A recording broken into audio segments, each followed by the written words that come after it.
Assalamualaikum warahmatullahi wabarakatuh. Selamat datang ke kelas Teknologi Maklumat dan Komunikasi tahun 6 bersama dengan Cikgu Farhan. Pengajaran kita akan berpandukan buku teks. Jadi cikgu akan rujuk buku teks di sini, awak rujuk buku teks di rumah awak.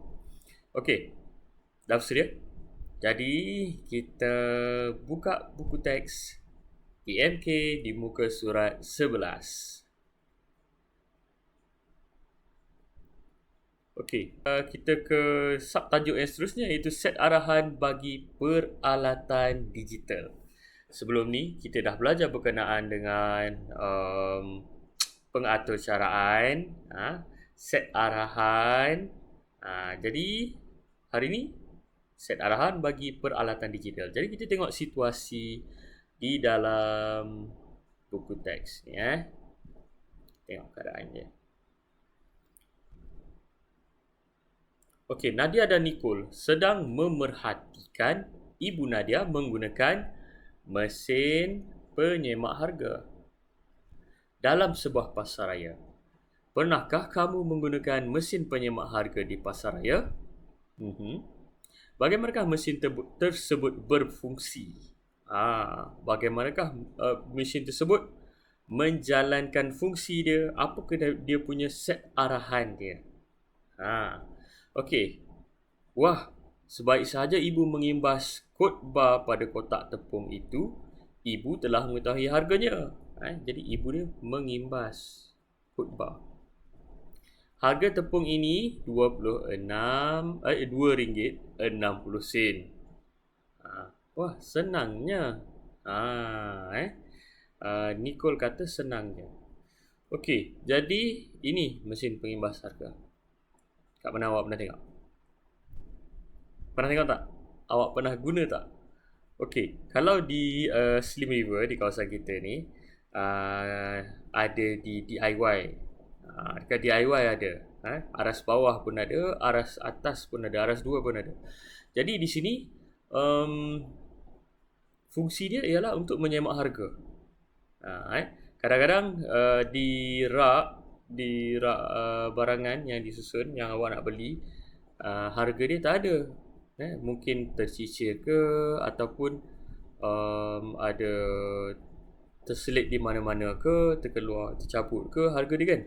Jadi awak boleh ambil barang itu, awak boleh pergi ke mesin ini dan scan dia punya barcode dia, dan awak di paparan mesin itu akan tulis, akan keluar harga dia. Okey, bagaimanakah mesin itu melaksanakan fungsinya? Ni cikgu dia jawab. Mesin itu melaksanakan proses berikut. Proses yang pertama, okey, dia punya set arahan dia, baca kod bar barangan, dapatkan harga daripada pangkalan data dan paparkan harga pada skrin. Itu dia punya set arahan dia. Okey.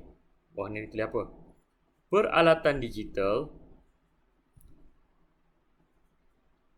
Peralatan digital mempunyai set arahan lengkap yang dapat melaksanakan satu fungsi khusus dengan teratur. Set arahan tersebut terdapat pada atur cara komputer dan komputer benamnya. Dia dah programkan siap-siap dah dalam mesin pengimbas harga tu. Apa yang diprogramkan? Diprogramkan scan barcode. Contoh katalah awak letak lain barang, lain barcode dia. Macam ini Ibu Nadia dia letakkan tepung. Dia scan tepung pada barcode ini. Dia menunjukkan harga dia RM2.60. Kalau Nicole, dia scan susu kotak ni pada mesin pengimbas harga dia sama ke berbeza dengan tepung tadi? Berbeza sebab dia mempunyai kod dia mempunyai kod bar yang berbeza. Jadi kalau Nicole dia ambil dia letakkan pada mesin pengimbas harga tu kod bar bagi susu tadi. Jadi kod bar tadi dia akan menjalankan proses dia menggunakan set arahan yang sama. Dia akan baca kod bar susu tu dan dia akan dapat harga daripada pengkalan data dia. Dan akhir sekali dia akan paparkan harga pada skrin. Itu ialah set arahan bagi mesin penyemak harga. Okey, seterusnya kita tengok pada muka surat 12. Tengok. Semasa keluar dari pasaraya, Nadia dan Nicole memerhatikan ibu Nadia membuat bayaran tiket tempat letak kereta melalui mesin pembayaran. Ni mesin pembayaran dia. Salah satu peralatan digital. Bagaimanakah mesin ini boleh mengira jumlah bayaran dikenakan? Nicole tertanya-tanya kan. Dan Nadia pula dikata apa? Bagaimanakah mesin ini boleh menentukan jumlah wang yang diterima mencukupi? Kan? Okey, jadi jawapannya ada di bawah. Ini cikgu dijawab. Dia kata, kecilkan sikit. Dia kata, mesin itu melaksanakan proses yang berikut. Mula-mula sekali, bila ibu Nadia memasukkan kad ke dalam mesin pembayaran, ini yang mula-mula sekali dibaca. Baca maklumat pada tiket. Bila tiket tu masuk, kan dekat tiket tu dia ada tulis tau, pukul berapa awak masuk. Tarikh dia, jam berapa. Jadi dia baca maklumat pada tiket tersebut. Kemudian dia tentukan kesahan tiket tersebut. Sama ada tiket tu tiket betul ataupun tiket palsu. Ataupun tiket tu tiket dari pasaraya lain. Bila dia dah baca, dia tengok, okey, betul ke tiket ni tiket Aeon? Contoh ni kalau kat Aeon kan, betul ke tiket ni tiket Aeon? Okey, bila dia dah sahkan, dia akan teruskan ke set arahan yang seterusnya, iaitu kira jumlah masa. Sistem parking di pasaraya, sistem dia macam ni. Kalau awak semakin lama awak parking kereta awak, semakin lebih lah yang awak perlu bayar untuk parking lah, tiket parking. Jadi kalau awak duduk, contohnya kalau sejam RM1. Contoh kalau 2 jam dia jadi RM1.50. 3 jam dia jadi RM2. Contoh penambahan macam tu. Makin lama awak duduk, makin lebih lah awak bayar. Kemudian mesin itu dia akan kirakan jumlah bayaran yang dikenakan. Lepas dia dah kira berapa masa yang awak duduk, contoh awak shopping selama 5 jam, kemudian dikira 5 jam tu berapa ringgit. Lepas dia dah kira, dia paparkan pula jumlah bayaran yang dikenakan pada skrin. Dia bagi tahu kita, okey, dah masuk kan, betul dia kata okey, kalau 5 jam harga dia RM5. Contoh jadi 5 jam RM5. Lepas dah dipaparkan, mak Nadia mesti dah dimasukkan duit. Dia nak bayar parking kan. Kemudian mesin itu dia akan baca jumlah wang yang diterima. Dia akan baca berapa jumlah wang yang diterima. Okey, lepas dia baca jumlah wang yang diterima, dia akan banding pula dengan kiraan dia tadi. Dia akan bandingkan sama ada duit yang awak masukkan tu cukup ataupun tak cukup. Contoh bila dia kata RM5, tapi awak masukkan RM4.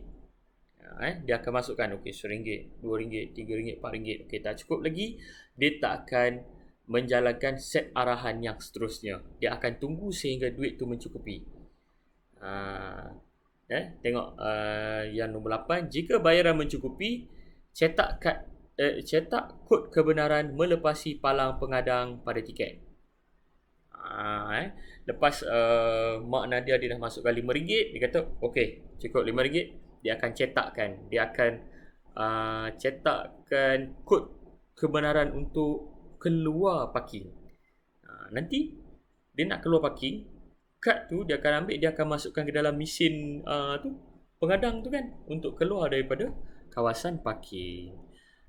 Kemudian bila dia dah cetak, dia akan keluarkan tiket balik melalui tempat yang Mak Nadia masukkan tadi tu, supaya Mak Nadia boleh ambil tiket itu dan masukkan ke mesin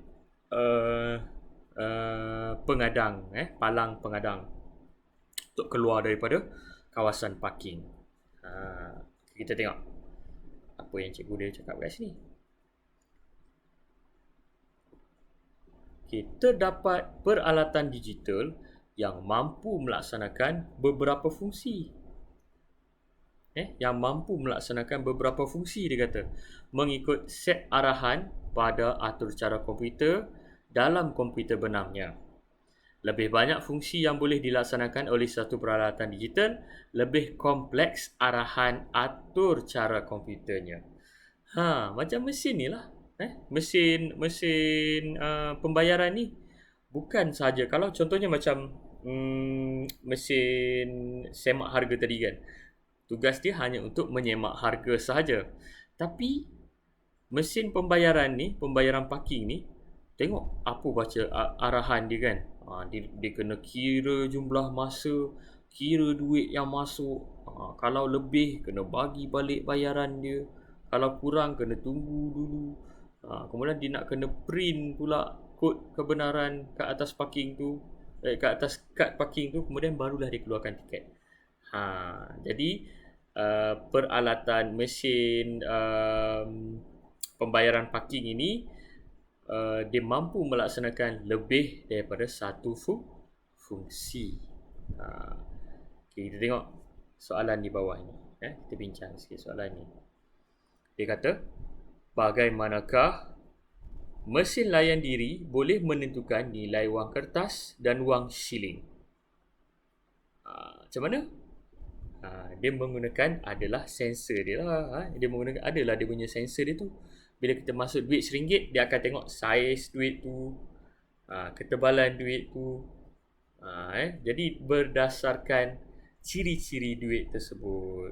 Duit RM1 tak sama macam duit RM10. Duit RM10 dia lebih besar sikit saiz dia. Samalah macam duit shilling. Kalau duit 20 sen tak sama macam duit 10 sen. Tak sama macam duit 50 sen. Dia ada ciri-ciri dia. Jadi berdasarkan ciri-ciri itulah, mesin tadi dia akan ada dia punya sensor dia untuk tentukan ini duit apa. Macam itu. Inilah dia palang pengadang. Palang pengadang ni, ini mesin. Okay, ni mesin palang pengadang. Kita tengok situasi dia. Nadia dan Nicole menaiki kereta Ibu Nadia.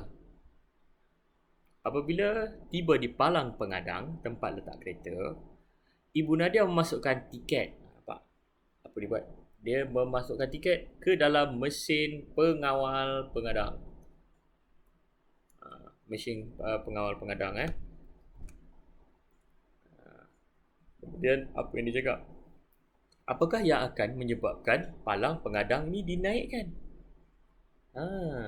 Kan? Saya diberitahu oleh ayah bahawa palang pengadang akan dinaikkan apabila mesin pengawal pengadang mengesahkan pembayaran tiket. Apa maksud dia? Dia kata palang tu akan dinaikkan, palang ni akan dinaikkan apabila mesin ini dia membaca tiket yang dah kita bayar, barulah dinaikkan. Jika dia baca tiket kita, dia kata okey, belum membuat pembayaran ni, jadi palang tadi tu tak akan dinaikkan. Jadi kereta kena undur balik, pergi bayar balik pada mesin pembayaran tiket. Okey, bawah ni apa? Kata okey, cekak folio, menaikkan palang pengadang. Tulis langkah-langkah yang dilaksanakan oleh mesin pengawal pengadang bagi menaikkan palang pengadang. Dia suruh tulis set arahan dia lah. Okey, sekarang kita bincang. Apa dia punya set arahan dia? Okey, kita tengok bawah ni. Okey, yang pertama, apa yang dia buat? Okey, situasi dia kita tengok. Cikgu besarkan sikit kan. Okey. Di sebelah ni lah. Pernah balik. Okey, yang pertama. Apa yang mesin tu buat mula-mula sekali? Yang pertama dia membaca tiket. Membaca tiket. Sorry tulisan cikgu tak berapa cantik sangat sebab cikgu tulis di atas skrin. Okey, membaca tiket yang telah dimasukkan. Okey, yang kedua, apa dia buat? Dia mengesahkan tiket itu. Dia sahkan tiket. Mengesahkan tiket. Okey, dia tengok sama ada catatan kod pembayaran ataupun tidak. Tadi mesin pembayaran tadi kan dia dah cetakkan kod pembayaran. Kalau ada kod pembayaran, barulah dia jika ada kod pembayaran, jika ada kod pembayaran, palang akan dinaikkan. Ini awak tak nampak, cikgu lindung pula. Okey, jadi ini dia punya set arahan dia. Kita masukkan tiket, dia baca tiket, dia sahkan tiket sama ada kod pembayaran ataupun tidak. Dan yang ketiga, jika ada kod pembayaran, palang akan dinaikkan. Okey, siap. Okey, sekian saja pembelajaran kita pada hari ini, iaitu berkenaan dengan set arahan bagi peralatan digital.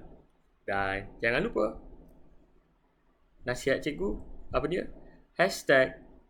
#stay at home. #stay safe. Kita jaga kita dan insyaAllah kita pasti menang bersama.